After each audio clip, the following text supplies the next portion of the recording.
I don't think our next two presenters need very much of an introduction, given that Vanya Chikado is organizing the conference and welcomed you all this morning. And you already heard Jenny Westerstrand speak at an earlier session about her work as a volunteer activist. Now she's going to be talking about her research.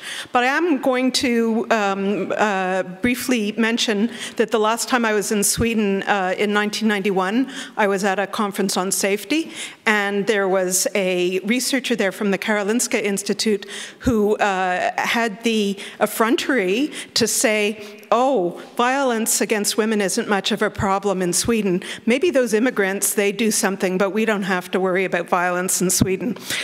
So I think we're going to hear a slightly different perspective this afternoon from Vanya and from Jenny about violence in public and in the private sphere. Over to you, Vanya.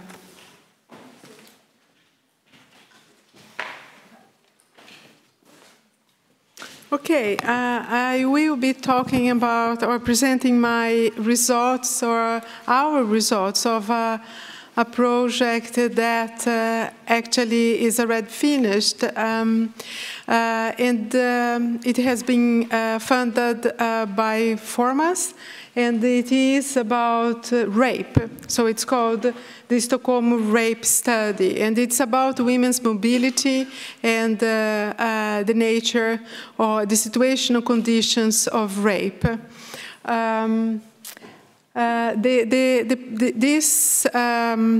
This project, I'm the main investigator, but it has been done in cooperation with a number of universities here in Sweden, Linköping, but also with colleagues in the US and also in the UK.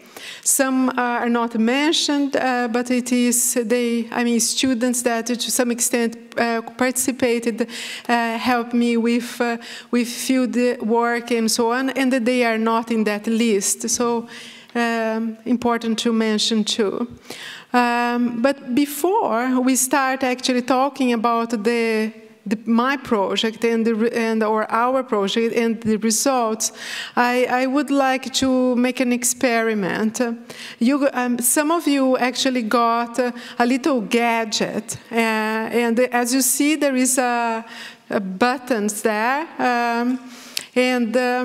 So I will actually ask you two questions, and I would like you to just press A or B or 1 or 2. So A is for yes, and B is for no.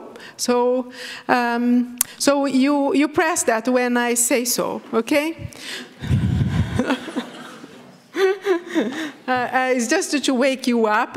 I know that it is going to be a long afternoon anyway, so it's just to make you a little more aware. I will go back to my initial list that I showed you in the morning.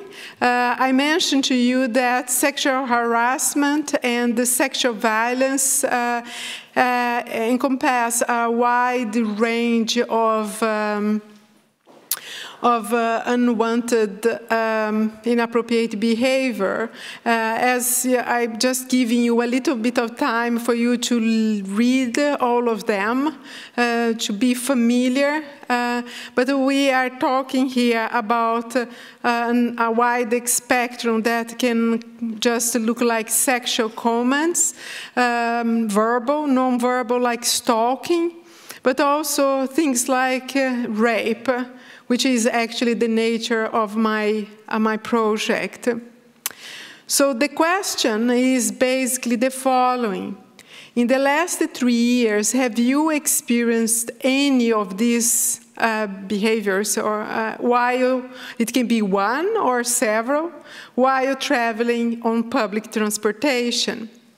So you may now answer yes, you press A, or no, B. So as you see there, I can see that a red, I think it's not showing here, there. There is 48 people, 53, 54, 6, I think I have 60 gadgets. Or maybe we are not in 60 in this classroom. But anyway, so interesting to see how is everybody voted? Yeah, or answered, I mean. So let's see if it works. There, okay. Very interesting results. Okay, how does this relate to the results that we actually got from the same question, but in a global study that we are pulling together the results in basically, I think now we have 10 cities here: Stockholm, Los Angeles, London, Tokyo, Manila, Guangzhou, Paris, Mexico, Melbourne. So we had a little bit less than 50%, right, as yes. And here we see that at least half of the cities actually have about 50%, but 2/3 actually would experience those kinds of behavior much more often, or at least different ones. And maybe the explanation is because this sample is, I collected data only on women's only, and this is a quite young sample. So maybe because of that. But it's kind of interesting, the results anyway. So the next question is the following. Do you feel necessary to take any precautions against crime when using public transportation? Oh, yeah, I'm sorry, my spelling there. And precautions, I mean, it can be, for instance, avoiding certain routes, times, trains, avoiding travel by yourself, but maybe even take a car. I was in the morning in another session, and, oh, I'm sorry, I have to start.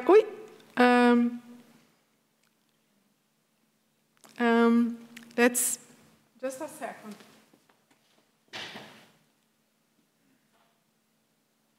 Yes.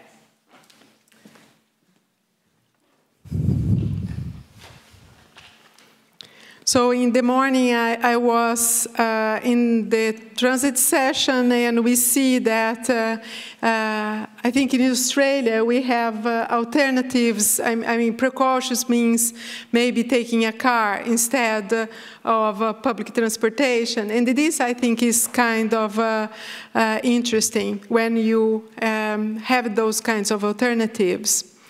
Okay, we have still some left, but I guess it is also related to whether you have been victimized or not.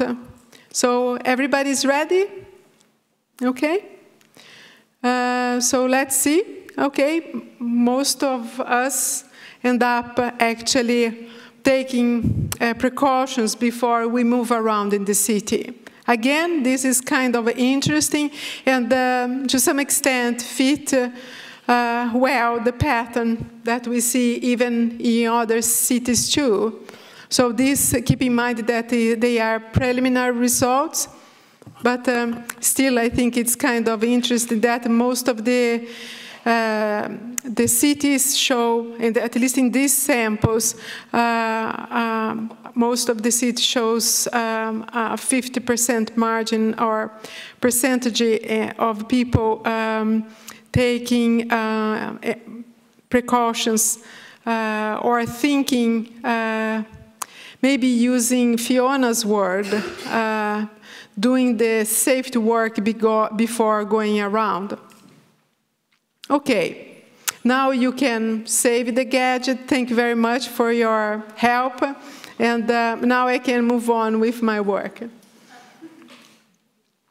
So half of us are victimized, and as maybe half of us at least would declare that have taken any precautions before moving around the city. And as we see, regardless if we are victimized or not, we do think on the way we move around. And obviously this is affecting our mobility, places that we may not go. And this actually was my initial idea when I was thinking about places of rape. My question was basically, we would know that rape that happens outdoors are places that we as planners would think that we can actually make better, right? Because Jenny will be talking about violence indoors, domestic violence, but we as planners would think that we would be able to plan cities and maybe build areas that actually would make it safer. So the question is, what kinds of places are riskier? When I looked in the literature, we would say just very general descriptions about rape places. And most of this literature was very much concentrated on the offender. 80 decades of rape research very much focused on profiling the offender. And there is nothing wrong with that. But my question as a planner was the following. How does look like a place, I mean, if we take a place of rape, what is a place of rape? What does it look like? That was my basic question. And so I end up looking at the descriptions, and normally it would be the traditional moving around the city in the evening and women have been attacked. The typical what we normally call the rape myth. Attacked by an unknown person. But I thought we should be doing something better than just really relying on very general description. My question was, these places, what do they look like? And what we do in these places matter. So these were my basic questions. This was basically why I think we got funding for this project. It wasn't an easy project, and this I think we have also to highlight that. It was the first time that I actually got a no from the ethical committee. Why? Because KTH is a place that works with electricity, transportation, cement, but not crime against women. Who is doing that? So I got a no. It took me more than a year to try to actually convince people that actually we can do interdisciplinary research. That is the essence of interdisciplinary research. So, and this is one part of the difficulty. The other is when you want to publish, it's very hard. Why? Because you are talking about places of rape, and as soon as you talk about places of rape, you are talking about women, what people do in those places, and obviously people will start talking that what you are doing is that you are blaming the victim. And my initial idea was that is not the case. I just wanted to understand the circumstances in which rape takes place. So it was a really long ride to get my papers published. On one side, I would have the criminologists that would argue this is crap. On the other side, I would say the extreme other groups that would say what you are doing is not fair. Why? Because you are blaming the victim. So this is the bottom line when you want to really do research that is a little bit uncomfortable. And this has been difficult. So I have to tell this story because I think it is important. It is important to point out the difficulties of doing research when people don't understand, the structural barriers as a researcher. To get the data, to get access to the data, because people want to know why you are doing that. Okay, but this is history, and we were able actually to put together a number of analyses that answered most of our research questions. It's still a lot to be answered, and we are just really touching the surface, but there we go. So the rape, oh my God, I have to speed up. The rape place, I will be talking about the kinds of rape place, the characteristics of neighborhoods that run higher risk of rape, the travel to rape, women's mobility and risk of rape, which I normally call the malignant mixes. And then I hope that I have some time for conclusions. So let's see how far I go. So my question is, why care about situation conditions of rape? First, because 1/3 of the cases here in Sweden happen outdoors. And as I mentioned to you, even if it is not the majority, we think that we can do something about it. Why Sweden? Because Sweden constitutes an interesting case since the country has had one of the highest rape reporting figures in Europe, but one of the lowest conviction rates. And this comes actually from a European project that is a little bit outdated now, but I would say that is still valid. And partially, the high rates has to do the way we registered rape, but also the kinds of infrastructures that we have in this country that allows women to come forward. So this is one part of the picture. So if we go, and the project is composed, it would be impossible to go through all the kinds of data that we use it, but I will try to highlight. If you look at the green sign here, you might see clues about the kinds of data that we have been using in each part. So the first question is, are there typical places of rape, outdoor rape, I mean? And the answer is yes. We can see a very clear bipolar pattern. Inner city areas, which is very much related to nightlife activities or routine activities, and the non-city center or most peripheral areas. Most of the cases actually happen more in the outskirts area, but what we see is that the spatial pattern has a very clear temporal pattern. So inner city areas, weekends and hot months of the year, while the peripheral pattern is much more homogeneous and related to daily activities of us moving around from door to door, from school to home, and so on and so on. So this is a very important picture. Another question that we want to answer was, are there typical places of rape? If you see here in this map, we see that among the 555 cases, only 76 actually went to court. And based on these cases, we actually have a look on them in the field where these places are. So it was quite a lot of work and going around. So every time I move around in the city today, I know where those places are. And the question is, are there typical places of rape? And the answer is yes.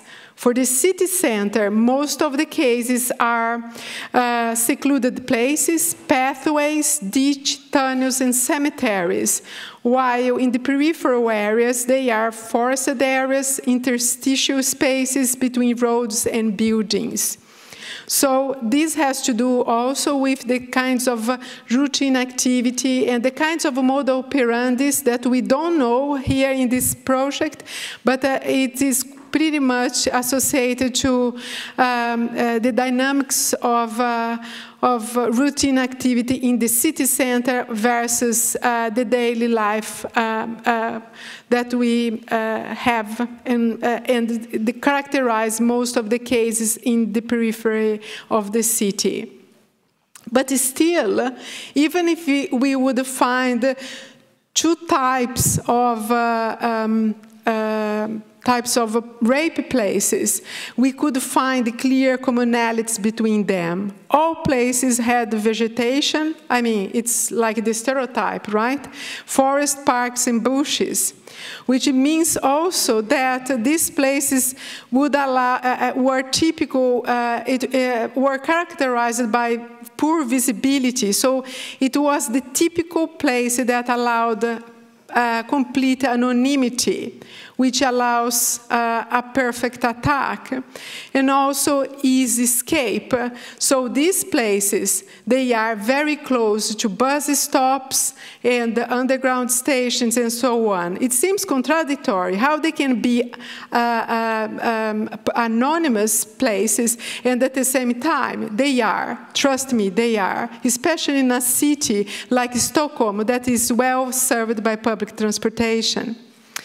Yet, many of these places that has vegetation, poor visibility, easy escape, many of these places, they never become a rape place. So why is that? So we don't go very far just looking at the rape places, right? It's not enough.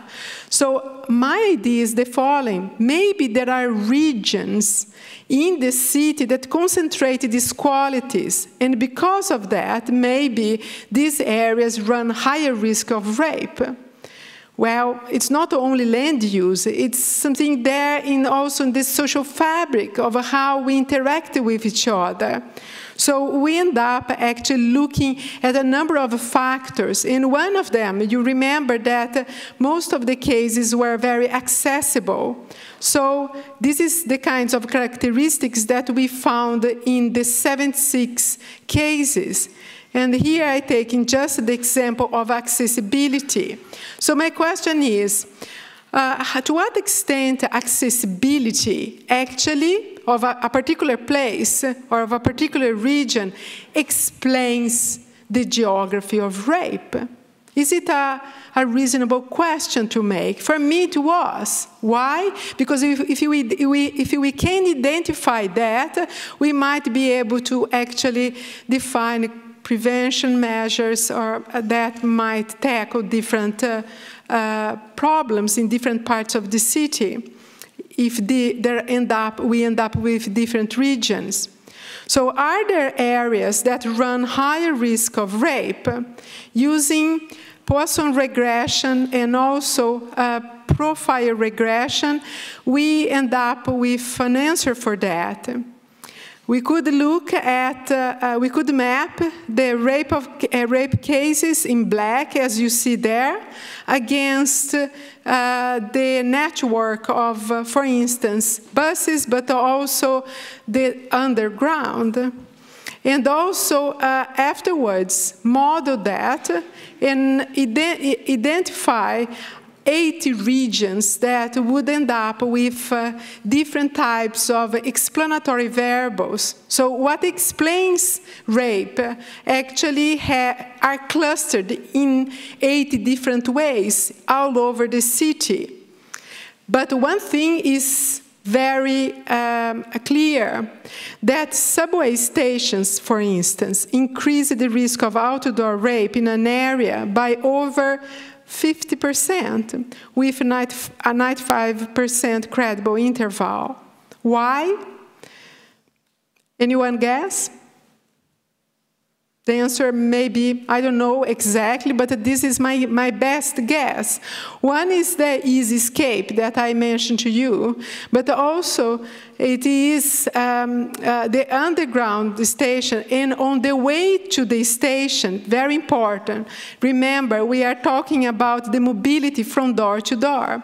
So These stations are where, most possibly, where offenders encounter the women who they follow and afterwards assault. So it's like the meeting place. We also found that not only accessibility, but also opportunity and anonymity are all, to different degrees, important in explaining the overall geography of rape. We also have seen that women move around, but it is very close to home that they are assaulted. So we've seen that 60% of outdoor rapes, and here I have a universe of 361 cases, 60% of outdoor rapes happen within 2 kilometers from the victim's residence. We also mapped the distance from the suspect residence to the location of the rape. It looks a little bit different, but still it's not very far from the house of the offender. What it means is that women are victimized in familiar places, close to home, but I also claim that women's activity space coincides with offenders' activity space, which actually it's something that has been already taught to us by Brattenhams and Brattenhams. So the way we move around would make this interaction possible. But, the Brattenhams would say it's when you have this intersection between the activity space that rape happens. But hey, how many times you interact with people and you are not assaulted? So even if the basic conditions of rape are there, rape does not happen. So why? We dig further and further. So, and this can be really nasty. So why? So one way to look at is to use maybe the data that comes from those who have been raped. We have been looking then what happens to women before, just before 12 hours before they were raped and 12 hours after. And we mapped where, when, and with who, and what they were doing before. So my intention here was to try to understand the conditions of rape, to what extent certain kinds of activities and places, but with whom the person was, would increase the odds just before the rape had happened. So women's mobility activity was broken down into time blocks representing 7 phases of the day, including their actions, socialization, and places visit, pre-event, event, and post-event. So like preparing to go out, eating out with friends, socializing in a bar, traveling by a train, attacked and raped, calling for help, and going to hospital. So this is more or less the kinds of visualizations that we put together using a tool called Visual Time Packs. And the product would be something like this. What you have here is the mapping of the activities of women by days of the week, and the colors represent the types of activities they perform. We broke down by raped close to home, which is more typical of the peripheral areas. Remember, we had the peripheral pattern, and the rape that is far from home. And you see, for instance, that in purple are social activities, which it takes place much more in the city center when you interact with your friends, night out, and so on. And then when basically in red you have the rape event. But this is just a description of how the activities actually look like. We were, in an exploratory way, trying to find out patterns. just trying to see what they would look like, okay? After that, we tried to also model, and using crossover design, we asked, do women whereabouts, the activities they performed, and or with whom they are before the sexual assault, affect their risk to be raped? Here, I'm trying to see if in the situation conditions of rape, the question is, are there risk activities, if you can talk about, that would be better prepared? That was what was the main question. And we will take this in parts. The answer is yes. Our model shows, does who you are with matter? And the question is yes. Being alone is risky, and also with a stranger. And the definition is an unknown person 24 hours before the event. We have only 2 men in this sample, okay? Does place matter? The answer is yes. Being outdoors, however, is not necessarily risky. Some environments are actually protective, like open streets. A secluded pedestrian path is more prone to rape because of the anonymity that it allows than a street where cars and people may pass by more frequently. So these finds exemplify how different micro outdoor environments have a different impact on the risk of rape. It's really tricky because a street can take different shapes. The shapes that I take imply different risks. Another thing that we also find out in this sample is that the risk for rape are increased in forest, something we knew, in interstitial settings, like the ones between buildings, cemeteries, things we already knew, but something, a surprise, that being in a taxi or in a legal taxi, which means a man with a black car, is also risky. By the way, 20% of our cases actually happen inside of a taxi car. Does what you do matter? Yes, but it is really a but here. Why? Because there are a number of range of activities that we would expect to be risky that are not. One is, I think the most controversial one is the following. Findings show, for example, that this sample, that consumption of alcohol on the day of the rape did not increase the odds of a woman being raped when compared with the odds of women of the overall sample that did not consume the alcohol. Have a look here in this pattern. You see purple. Purple is the patterns of drinking. And the system that we used, this separated and clustered women by the patterns of alcohol consumptions. And as you see, is really different. Although this has not impact in the odds of being raped in comparison with the whole sample in which we had more or less the same amount of women that didn't have had any alcohol. And I think that this is kind of interesting. It does not completely fit the literature in this area, but I think it's important to highlight. Conclusion. So this is very quickly the results of the research.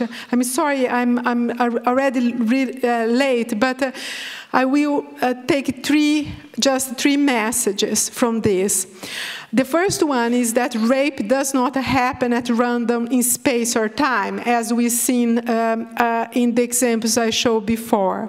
What can we do with that? Well, I think the message is that we can identify these places as planners we can, and tackle their problems because we know the kinds of microenvironments that they are. We can have even singled out the times that they happen. Changes in the physical and social environments can be one solution. So the way we go forward, I think it's about looking at design, the maintenance of buildings, take into account how they change over time, because a place during the day can look very different during the night. A second message is that areas that offer good opportunities, like accessibility and anonymity, show higher risk for rape. And we have seen in Stockholm that the kinds of things that explain rape are different in different parts of the city, which means that there is no a single bullet to solve the problem of rape in Stockholm. We would need to tailor different measures in different parts of the city. What we do is maybe when we plan a city, we can think about that, but I think that we have to think that a risky place by itself does not explain why rape happens. And this leads me to the third final message, is that we have to think about the interactions that really explain why a woman actually, the complexity of the situation in the moment. And what I actually borrow this term from Marcus Felsen, malignant mixes, that in this case I apply for the risky activity, the risky places, and this risky socialization that we have seen in this case being putting women more at risk of rape. What can we do with it? I think for prevention, this really calls for crime prevention beyond the traditional settings. For the nightlife pattern, we need to involve the ones that work with nightlife, restaurants. You cannot just put individuals that maybe have alcohol or for some reason looks upset or are in distress on the streets. You have to educate security guards to take care of the people. I think this is the kinds of a typical example. Security guards in companies and also the taxi companies. Who are you employing? This is the kinds of messages. For the patterns that we see in the peripheral areas, I think there is much more complex because the kinds of dynamics that happen maybe in south of Sweden, in south of Stockholm might be different than the west part.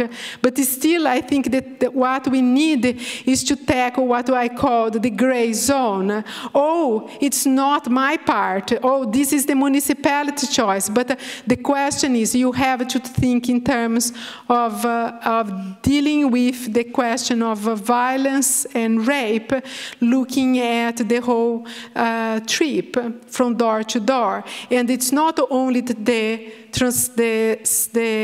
underground station that is risky, but it is places that link women's house to the bus stop and the underground. And with that, I think I will finish because I took already far too much time from my colleague here.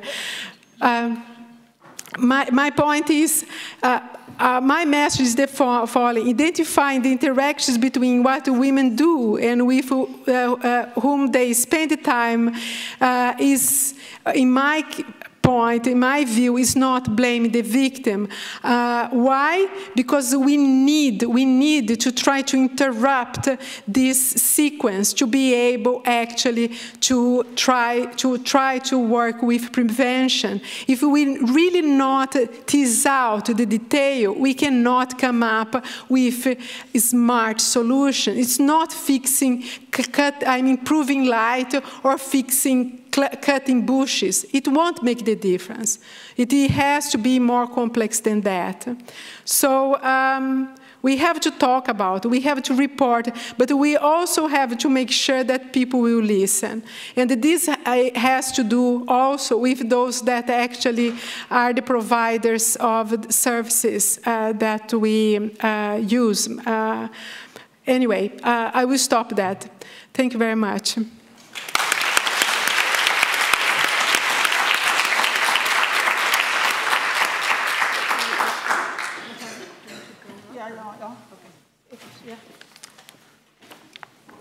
Research on places in this very material way.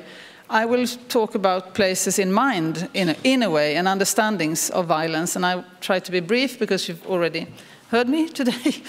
Yeah. Maybe you can move forward. Yeah. Exactly. Nice. Sorry. No.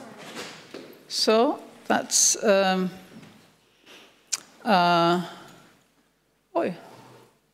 It's, yeah, that's violence against women, yes. We've heard about the difficulties in placing violence against women in the public sphere, in the debate. Traditionally, violence against women has been placed within the homes, and it has been very much a physical violence we've been talking about. So sexual violence at home and sexual violence has not been talked about so much. When sexual violence has been addressed, it's been much a question on the public sphere, but it has not been that much addressed yet. But I'd like to ask if there are connections here in how we understand these different kinds of violence. And I would like to make a difference then between analytical and theoretical spaces and empirical places when I talk. And I'm going to speed up this so we can have questions later, and for Vanya as well. We've heard this division about home and public places, and this is a very important division when it comes to understanding violence and when it comes to the feminist movement's work with this, as Liz Kelly, Professor Kelly addressed this day earlier. Public woman, if you look it up in the Oxford Dictionary, is actually a prostitute. So what does this mean when we are going to understand women's whereabouts in the public sphere? Of course, this has something to do with the amount of violence that women are exposed to. When you listen to women telling stories about how the violence was perpetrated against them, they have often been called slut and whore, which, as I said, referred to this public woman. She's accused of having been unfaithful. In other words, she's been out and about, not staying at home, keeping herself to her husband. You don't obey me, you can say in the man's castle home. In that sense, she's a public woman. She doesn't adhere to his demands in his home. You're not carrying my child. That's also something that women tell that the men are saying to them, that the child is not theirs, and she's a public woman also, therefore. And these things, I would say, refer to the split femininity. And I did my research, my thesis, I wrote it in Public International Law, different understandings of prostitution and human trafficking and human rights, how people talk about these things. And it was very clear that this split femininity sort of was leading the minds in many discussions on prostitution. And this split femininity refers to, I mean, everybody, I think you can relate to it. It's the Madonna and the whore, or in the Christian, that's the Christian way, but in the honor context, in the Muslim world, we could say the virgin and the whore instead. And this split runs through how we tend to perceive women. Not everybody, of course, but when you read court cases and when you sort of try to identify what gender roles really are about, then you might actually end up in a split femininity, how women are judged and looked upon. Domestic women, you can call them, and public women, this split, this notion of thinking. And this, if you put this together then with how we talk about violence against women, to speak about violence against women in women's home tends to be quite all right. It's much more controversial, as we heard, when we speak about it in the public places.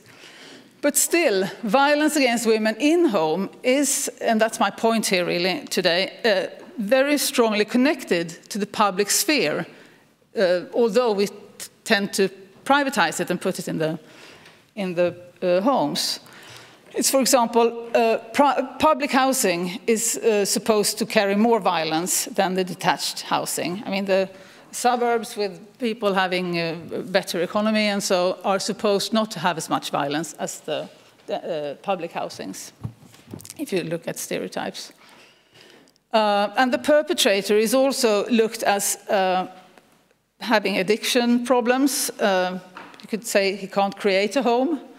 He's unemployed, he can't afford a home, he's foreign, he doesn't belong, he doesn't have a home. So the ways we speak about violence, we like to place it in the private sphere, but we connect these public notions to it. It's a no-home man, you can call it. Oh, this is hard. Yeah, then there's also different places, geographical places.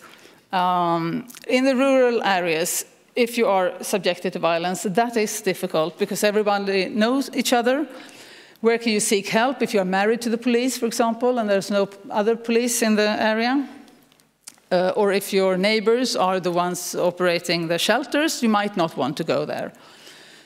You can have social codes saying that it's very shameful, more shameful, very shameful to be exposed to violence, and you have all these stereotypes that you can be forced to cope with. Maybe in dense areas, sometimes they say the city has a more progressive atmosphere, you can hide more easily, so maybe it's easier in that case to get away from a violent relation, but then there is so much difficulties where to live. Where to stay. So these are the geographical places, and I was speaking about the places in mind as well. Just take this up. Yeah, so places, spaces, and violence. I claim, as we've heard earlier today as well, that there are gender ideas relating to split femininity that has to do with violence. And that the public woman, in many senses, is an accepted target of violence. She's the whore.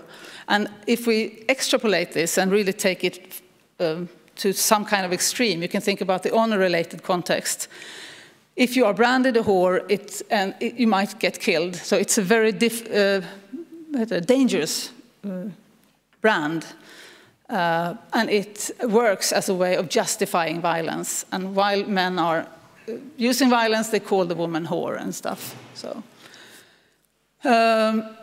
and we have those stereotypes that makes it hard to see violence. I call it the not homey perpetrator, that it's, as I said, connected to some public sphere, but still very private issue.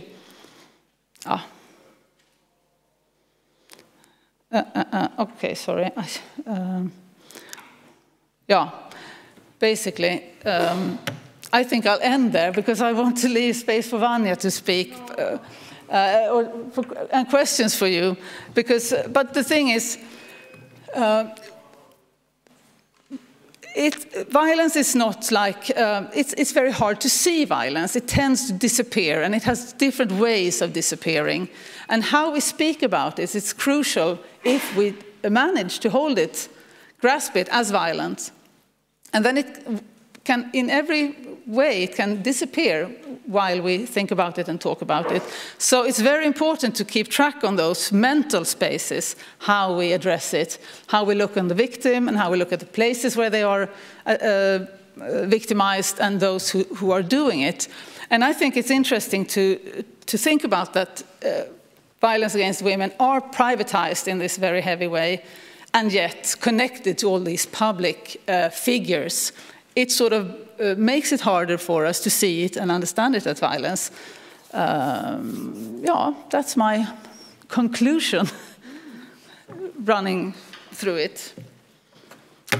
Oh, thank you.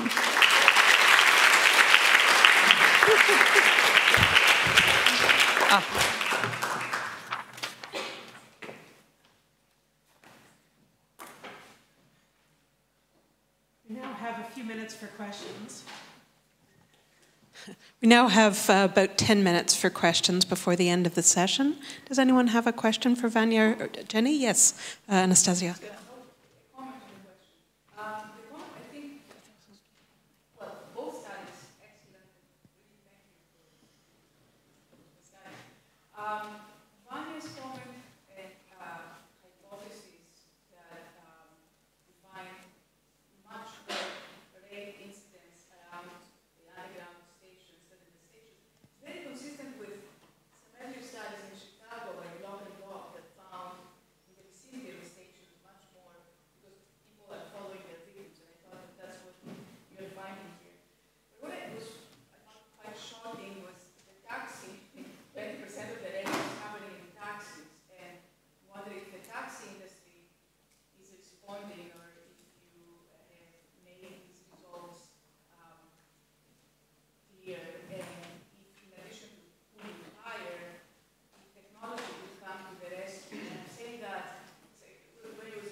I must say that 21% of the cases happened in the taxi, and I would say that this would be the case for the women that look for help in the hospital, which has the center for or what is called the rape center in the Söder hospital here in Stockholm, which is specialized on that.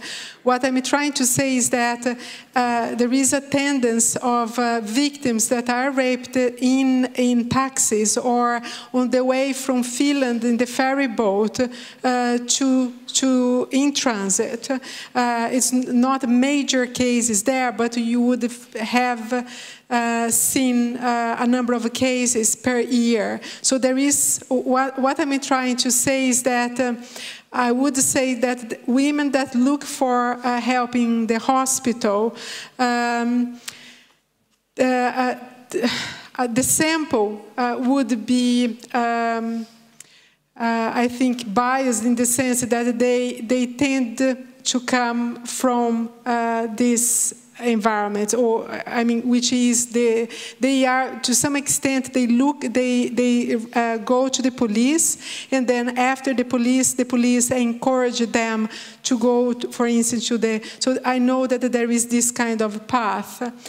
What I'm trying to say is that we cannot generalize that all types of, 20% of rapes in Stockholm happen in taxis.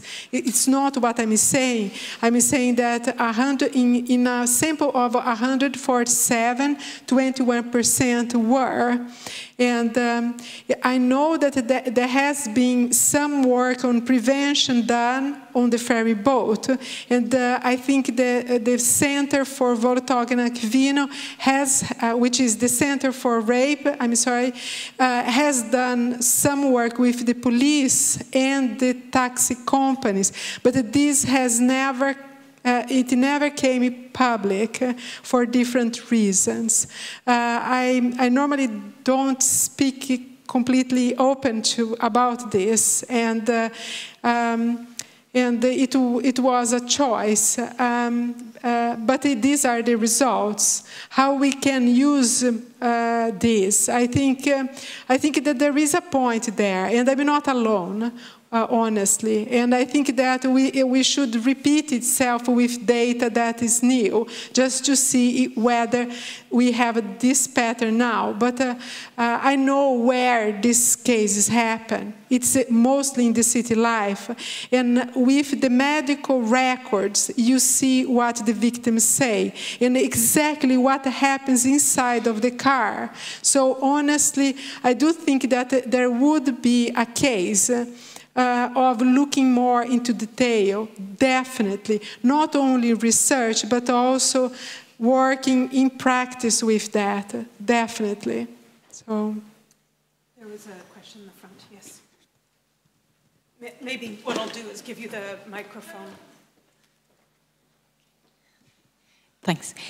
Jenny, I have a question for you. I missed what your study is based on. What? This one, yes. Well, this is not a study as such. I've been doing research, as I said, this is Captured Queen, which was the first national prevalence study in Sweden. And then I've been doing research on understandings of violence, different ways of approaching it politically and in the literature. But would you not think that it's a difference between, I mean, in which part you look at in the world, and that of course it is, of course. That's why I'm just curious. But anyway, the other question I had was, could you just elaborate maybe a bit on mental spaces? Like, what would that be? I would just say it's another way of framing understandings, how you understand a topic. If you speak of violence, for example, you can see that the way we've been talking about it has been shifting throughout we've had these notions of the perpetrator being, for example, maktlös, powerless, or he's been subjected to the social inheritance, and then there came this notion of the foreigner, and we've had the notion of the ecological model, you can call it, where you blend and mix different understandings and so. So it's just a way of framing an understanding. Discourse, you might call it as well, maybe. Mm. We have time for one more question, if there is one. Yes.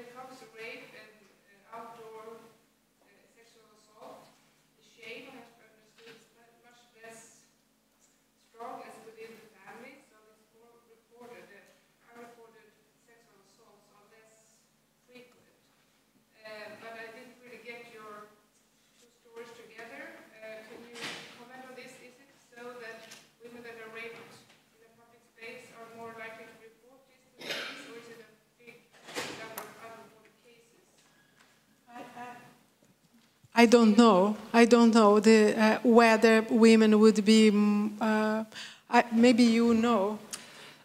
There's a researcher called Marie Brännvall who has interviewed women who have left violent men, and these women she shows that while the relationship goes on, and before she has reported him to the police, she does not define what is happened to her as rape. But once she has reported him to the police and he does the same things, then she calls it rape. So it's a kind of mental way of not perceiving it as rape. And I think that rape within close relationships are the thing we've spoken least about. And it's a very sensitive, difficult topic that we need to address more. In Sweden, we've been discussing the judicial understandings and framings of rape over and over. I mean, I'm quite fed up with that discussion. And rape is what happens, teenager on a party late at night. That's how we talk about rape. But rape goes on in marriages as well, and we need to address that. I'm afraid we have to stop there. Could we have a round of applause for the two excellent speakers?